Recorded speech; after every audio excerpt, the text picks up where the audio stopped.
A bênção que Deus preparou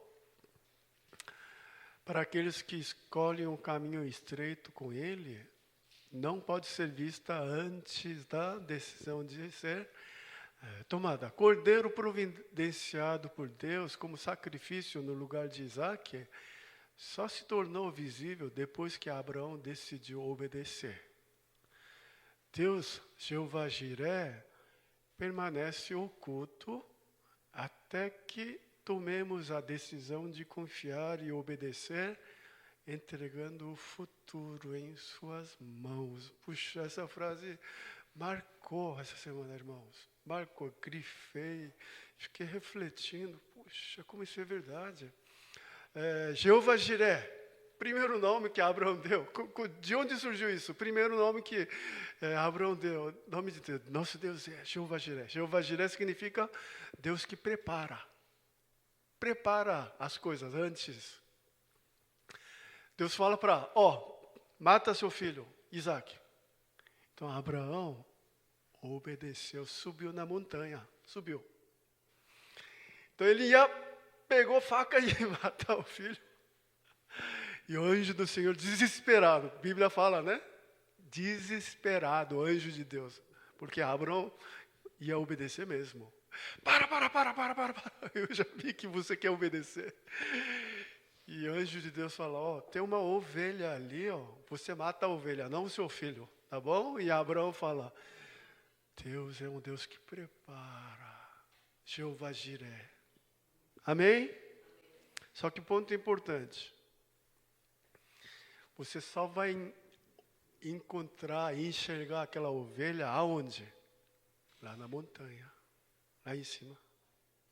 Ou seja, quando você decide obedecer,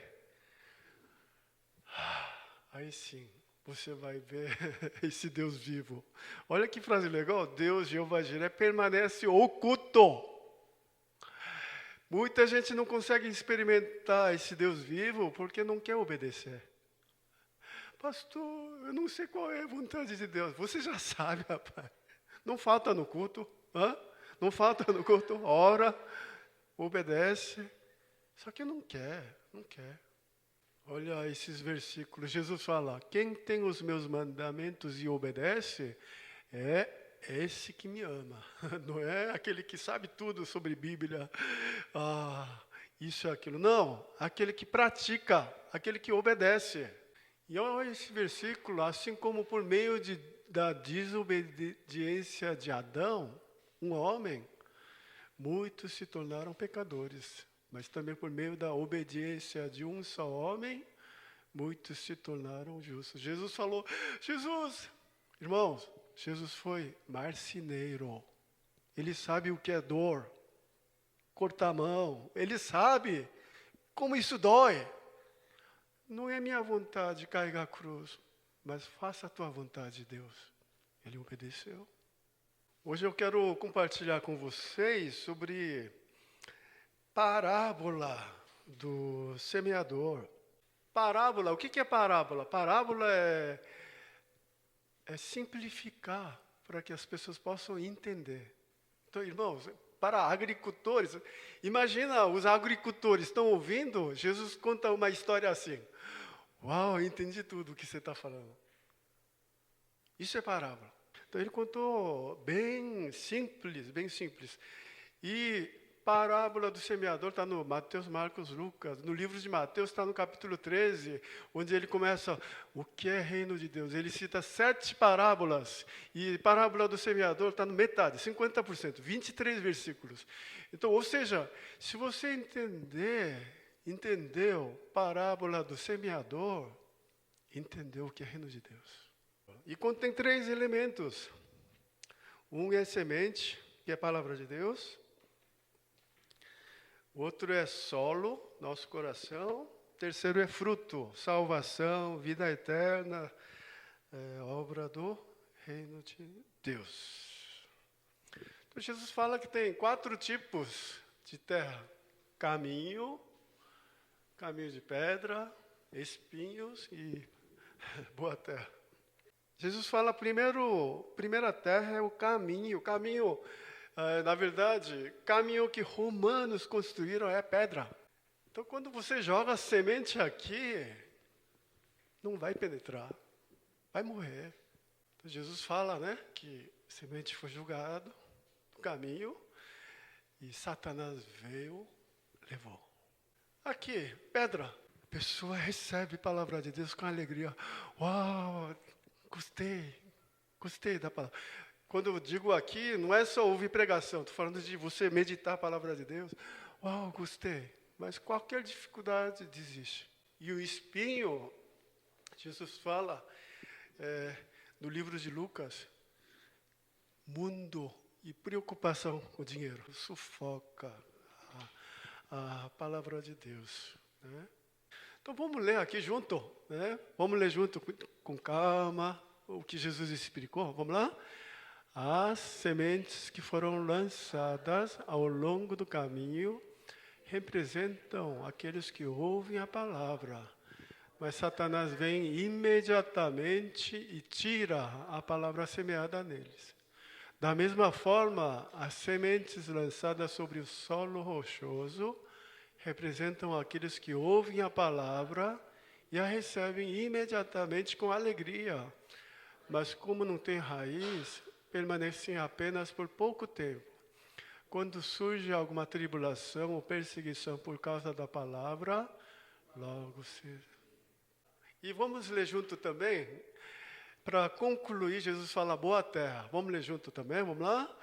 As sementes que foram lançadas sobre a boa terra representam aqueles que ouvem a palavra e a aceitam e produzem uma colheita de 30, 60 e até 100 vezes mais. Quanto à semente que caiu em boa terra, este é aquele que ouve a palavra e a entende.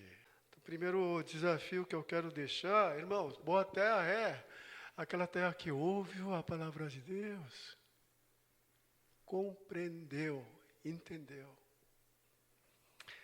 Em grego, a palavra de Deus, logos, é usado a palavra logos em grego, e lema, tem uma outra palavra chamada lema. O que é isso daí, pastor? Lema é quando essa palavra que você sempre leu, não fazia muito sentido, mas um dia, essa palavra tocou meu coração. A palavra se tornou viva no meu coração. Isso é lema. Então é muito importante você entender, compreender a palavra de Deus, para você se tornar uma pessoa do reino de Deus. Do livro de Lucas, ele termina assim: quanto à semente que caiu em boa terra, este é aquele que ouviu a palavra de Deus, entendeu e perseverou. Aparece uma outra palavra, perseverou, e deu fruto.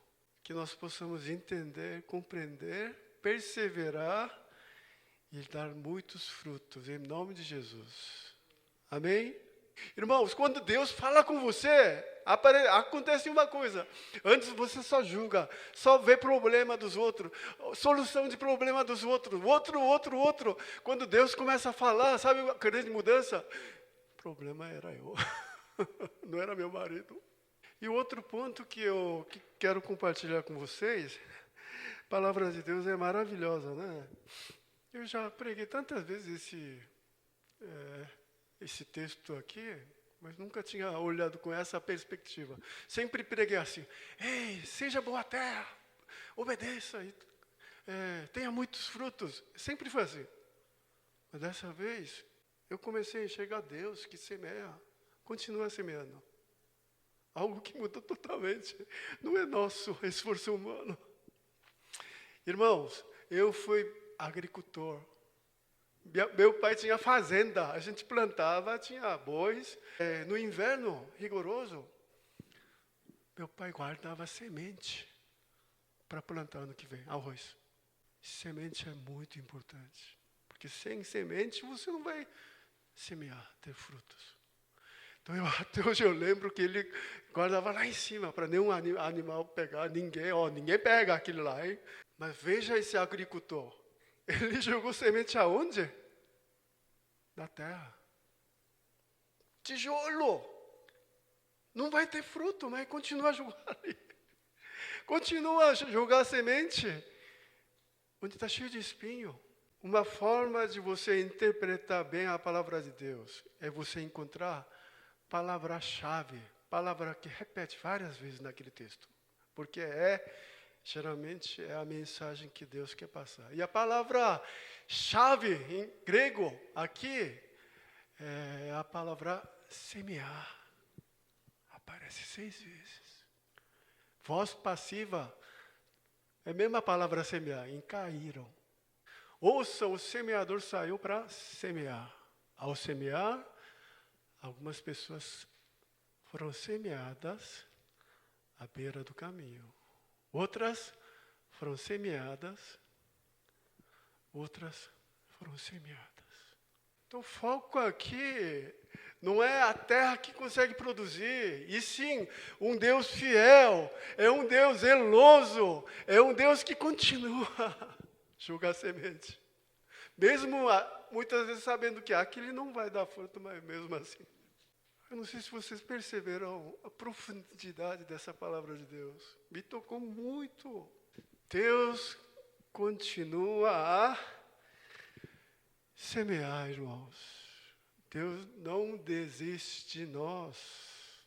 Deus diligentemente semeia as sementes da palavra de Deus em nosso coração.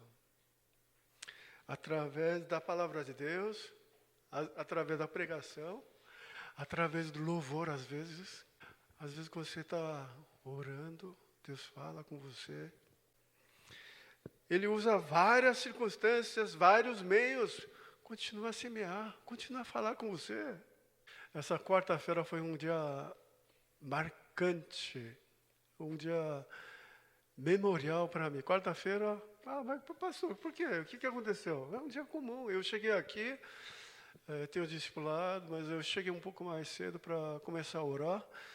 E comecei a tocar, tem um louvor que chama Deus prepara a chuva, chuva, chuva, Deus prepara. Inclusive cantamos em coreano, culto em coreano, Deus prepara a chuva. Salmo 147. Fiquei 40 minutos ouvindo esse louvor e lendo Salmo 147, que fala sobre chuva. Deus prepara a nuvem para derramar chuva. E não é que começa a chover, só chove à tarde, naquele dia começa a chover de manhã. Eu falo, puxa Deus, hoje o tema é chuva. Aí tem um pastor que manda uma mensagem para mim todo dia, lá de Iguaçu. Aí eu levei um susto. Olha a mensagem que ele mandou. Assim como a chuva rega a terra, que Deus derrame chuva de bênção sobre sua vida. Tá vendo? Não é com você, por isso que você não fica tão feliz. Não é com você, né? Aconteceu comigo. Senhor, o Senhor está falando diretamente comigo agora, quarta-feira, aqui sozinho nesse templo. Senhor, eu falei, vai chover, Senhor, derrama a tua chuva, vai chover. Naquela quarta-feira, encontrei alguns irmãos que Deus respondeu a oração da nossa igreja. Glória a Deus, irmão. É essa alegria que a gente tem que ter. Nosso Deus é um Deus que fala. É um Deus vivo que cuida de cada um de nós.